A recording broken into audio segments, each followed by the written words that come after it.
Hey friends, I built a house perfect for any millennial and I thought I would share it with you, so let's get into it. I don't remember exactly what the inspiration for this was, but I was planning to build one of the houses from The Sims 2, and something about, I don't know, like the size and the shape and some of the original furnishings just made me think of creating a house geared for millennials, and I thought that was really funny, so yeah, here we are.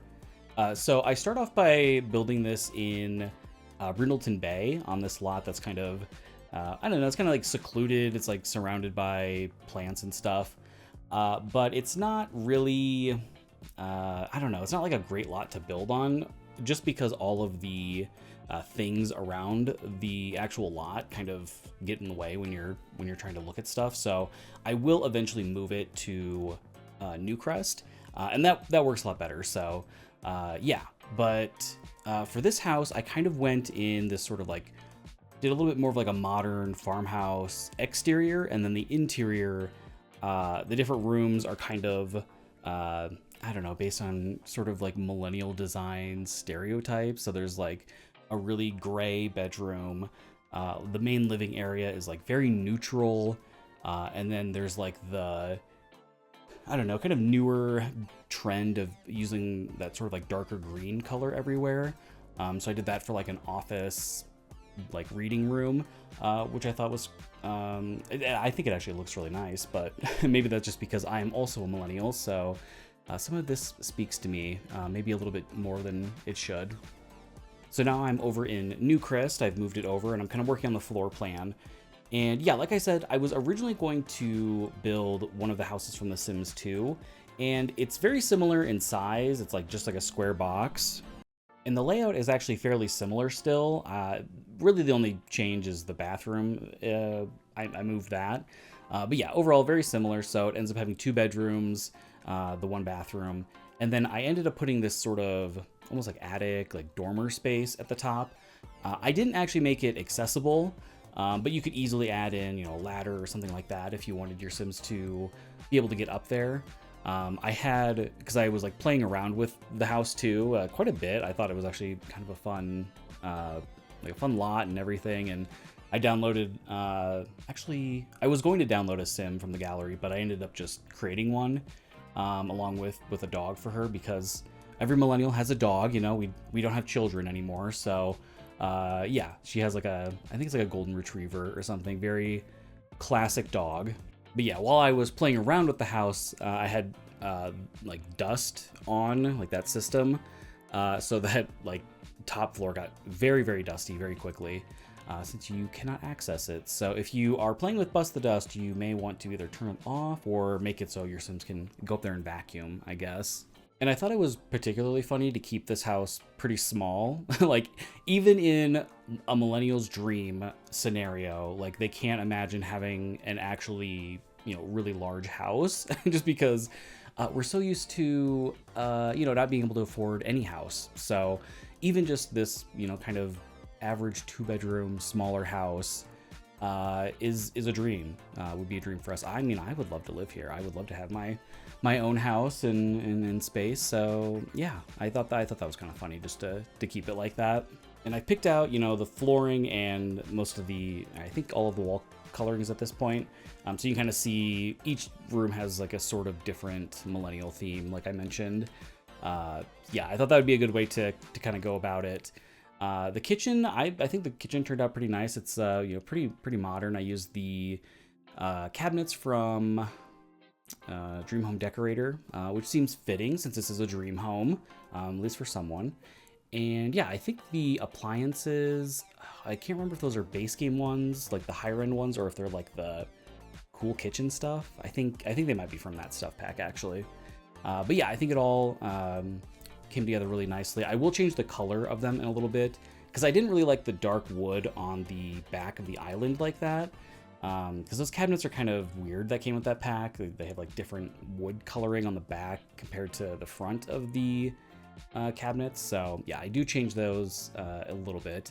And then I decided to mix it up and use the upper cabinets from Parenthood. I just thought it worked a little bit nicer than the ones that technically match the lower cabinets.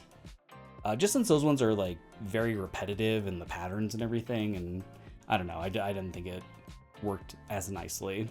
You'll have to let me know if you would live in this house, if this fits into your dream home scenario. I would love to hear it. Yeah, I don't know. I just thought it was kind of funny. I was also thinking it'd be kind of funny to do a different house for each generation, like do a Gen Z house, do a Boomer house, Gen X. Although I was thinking like maybe I just don't do a Gen X one because they're always being forgotten, I guess. I guess that's their whole thing. So I don't know. You'll have to let me know if you'd like to see that. I think that would be kind of funny too. And I'm also just glad to be back recording in general. My voice is finally not too terrible to do this, so yeah, I'm hoping it holds out for the whole video. I can already feel it starting to get a little dry, so yeah, apologies if I sound off at all. I don't know, I've had like the weirdest, I think it was a sinus infection or something. I don't know, I just super sore throat. I couldn't really, very hoarse voice, not great. So yeah, glad to be back making videos again. So yeah, here in the living room, I don't know, I do kind of a mix of styles kind of throughout. I didn't really settle on any one in particular. Like there's the table under the TV. I think that's from Cottage Living. Like the rug is from the Growing Together pack. You know, there's kind of a mix of different furniture and styles happening, which yeah, I don't know. I think it works. I think you know, it could be just that millennials are just like collecting different things. I don't know. I didn't really have a vision for the actual furniture in this space, but I just wanted this whole like living room kitchen to feel very neutral, like the white walls, the kind of lighter wood floors. Yeah, a lot of beige, which millennials don't love beige necessarily. But I think kind of the blend of colors and styles worked fairly well. But yeah, you'll have to let me know what you think of that. I've also been very busy lately applying for jobs and interviewing and things, which is just the worst. If any of you have been on the job hunt lately, my condolences. It is brutal out there.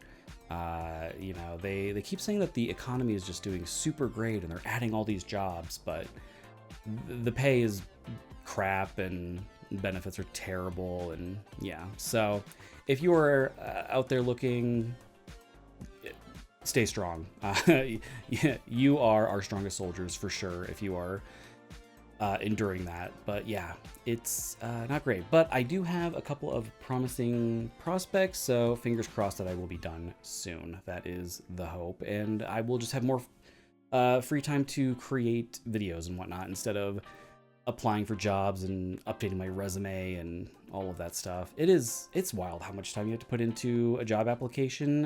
You know, at least if you want to ever hear back from the company, it's ridiculous. So hopefully that will be done soon. But yes, here in the video, I am in the gray bedroom. Lots of gray everywhere. Gray walls, gray floors, actually used carpet, which I don't know. I don't know if millennials actually like carpet that much. There was a lot of carpet, at least in my house growing up, and I would probably avoid it, but the gray carpet just worked.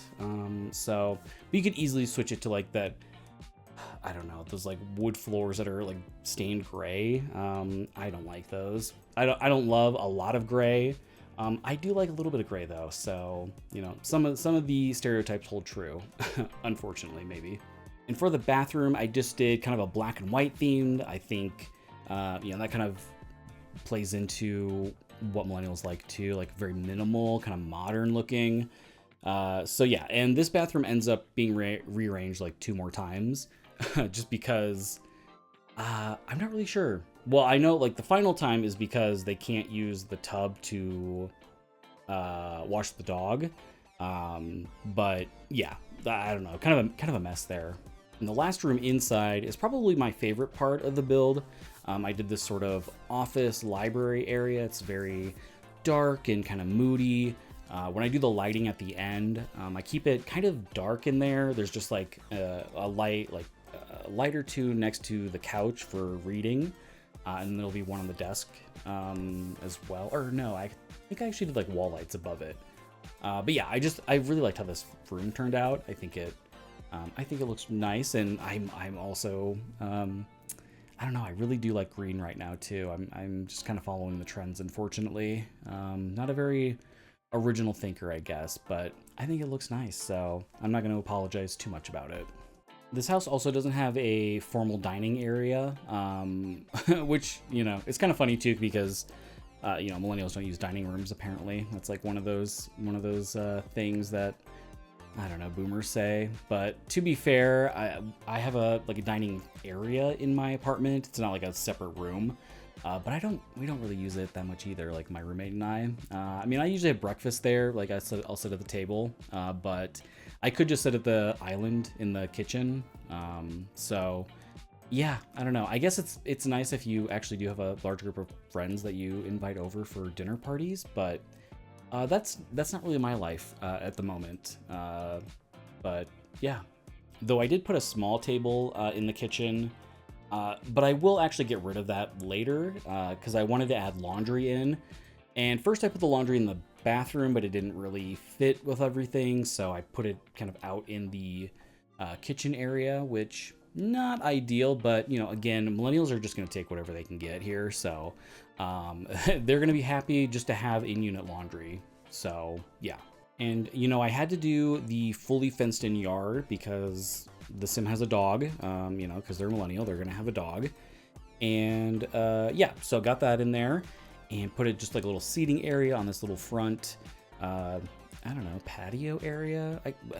It's not really a deck because it's not made out of wood, but a patio to me always like implies that it's on the ground fully. So it's like a raised patio, I guess. But yeah, and then I pulled out a whole bunch of different flowers and stuff, kind of cut ahead there. And I did this sort of like, I don't know, like butterfly pollinator garden. I thought that would be kind of fun. Like a fairy garden. Yeah, I thought that would be kind of nice. I've seen a lot of millennials who do actually are, you know, who are able to buy a house, kind of change up their front yard and either do something like this, or they'll actually grow like fruits and vegetables and like edible plants, which is really cool. Just since, you know, front yards are just kind of a waste of space, I find. So I fully support putting a bunch of you know, native plants in your front yard and helping out the bees, because the bees need it. They need as much help as we can give them. And I did add in these like bird houses, bird feeders, the little fountain, which I thought were really cute in there. Unfortunately, they are not really usable. I tried to have the Sims like interact with them, and there's just too many plants in the way, so they are just decorative in this build. If you wanted them to be usable, you'd probably have to get rid of quite a few of those flowers, unfortunately. But I think they look nice in there, kind of finished it off, at least in my mind. But yeah, so here in the back, I did this little like planting area on the side. I thought that would be a good way to use that kind of random space. And I did actually give them a pool, which is certainly a dream, because there's no way millennials are gonna be able to afford a house with a pool. So yeah, thought I'd put that in there. It's so wild how cheap everything in The Sims is. Like if I could buy a house for, you know, $40,000 or whatever this ends up being, that'd be amazing. I could actually afford to live somewhere. That'd be great. But yeah, did you know, some more landscaping, and then I'll end up doing kind of like a little dog area on the side there. I was gonna put it in this sort of main area, but I wanted to use that for like a barbecue and kind of like a place to hang out. So yeah, I put a couple of the things on the side there, and I think that worked out better. So then the next video that I have coming out on the channel is going to be a like modern industrial house. I was going to make it a tiny house, but I don't know if it actually is technically a tiny house, you know, based on the requirements in the game. But it is, you know, it's a bit smaller. I built it in Evergreen Harbor, and it was kind of originally inspired by the Blooming Rooms kit, being on sale. I don't know if it will still be on sale even when this video comes out, but yeah, that was kind of the inspiration originally. I kind of wanted to do something with just a ton of plants everywhere and and kind of do that. So I thought doing kind of like an industrial vibe with the plants would be kind of a cool way to contrast that. So yeah, that'll be coming out soon. Trying to think what else I have planned. I need to get back into the Sims 2 series and kind of finish that up. Just have, I don't think I have too many builds actually left for that. I just kind of had like a creative block with one of them, so I've been kind of avoiding it, but maybe I'll skip around and do something else in the meantime. But yeah, I was kind of thinking of doing a build with all of the like free content that The Sims has released, like all the different stuff packs and kits and things that they've, you know, given away for free at some point. I think that would be kind of interesting. There's kind of a weird mix of items because there's like Jungle Adventure was free at one point, and then there's like, you know, Desert Luxe, there's the Blooming Rooms kit. So yeah, I might do that at some point soon. I think that would be kind of an interesting build challenge. And definitely let me know if there are any builds you want to see me create. Always open to ideas for sure. I've also been thinking about maybe doing some builds kind of inspired by movies. I have like the only real collection that I have is movies. I buy a lot of movies. So I was kind of thinking of like going through and rewatching all of the movies that I own and then trying to do like a build inspired by them. So yeah, you'll have to let me know if that sounds interesting at all. But yeah, here in the build, this is where I'm kind of rearranging the bathroom for the first time. So I put the laundry in here. And I really like this layout, but unfortunately they could not use the tub to give the dog a bath. So that was unfortunate. So yeah, I ended up moving the laundry outside of the bathroom, which you won't see in the building part of this, but you'll see it in the tour. So yeah, and kind of rearrange things a little bit. And I think that works fine. But yeah, I really would have liked to have it in the bathroom. If the bathroom was maybe like a tile larger, it probably could have worked, but that's fine. And yeah, here's where I'm doing the lighting for the library room, which I think turned out really nicely. I really like the vibe in there. It's kind of a little bit darker, a little bit moodier. But yeah, I really like the green. I'm sorry, I'm a cliche, but I do really like it. It looks really nice in there. And then I'm finishing up with the exterior lighting, and then we'll kind of jump into the tour and I'll walk you through the different spaces. But yeah, you'll have to let me know what you think of this millennial inspired build. I had a lot of fun putting it together. I thought it was, I don't know, just kind of funny. But yeah, so this is the sim that I created. She works in social media, of course, and she has this dog who is not very good at jumping through hoops yet, but might be someday. And yeah, here you can see I rearranged the bathroom so she could actually wash the dog in there. And I love him like laying on the couch. That was really cute. And has an Instapot, of course. You have to have that if you're a millennial. And I actually deleted this table, so maybe I shouldn't have included it, but I loved her breathing fire. But yeah, here you can see the washer and dryer. Yeah, so sorry for the false advertising with the table there, but I thought it was kind of funny to keep in. And yeah, I mean, we are getting to the end here, just kind of going through the backyard, the kind of gardening area. She was actually able to use and plant in all of those planters. I was a little worried they were going to be too close together, but she didn't seem to have any issues with it, so that was good. And yeah, here's the library again, my personal favorite. And that is pretty much going to wrap it up. I just want to say thank you so much for watching. I really appreciate it. If you enjoyed the video, please leave a like. That helps a lot. And check out one of the other videos on the screen right now. Thank you so much. Have a great day.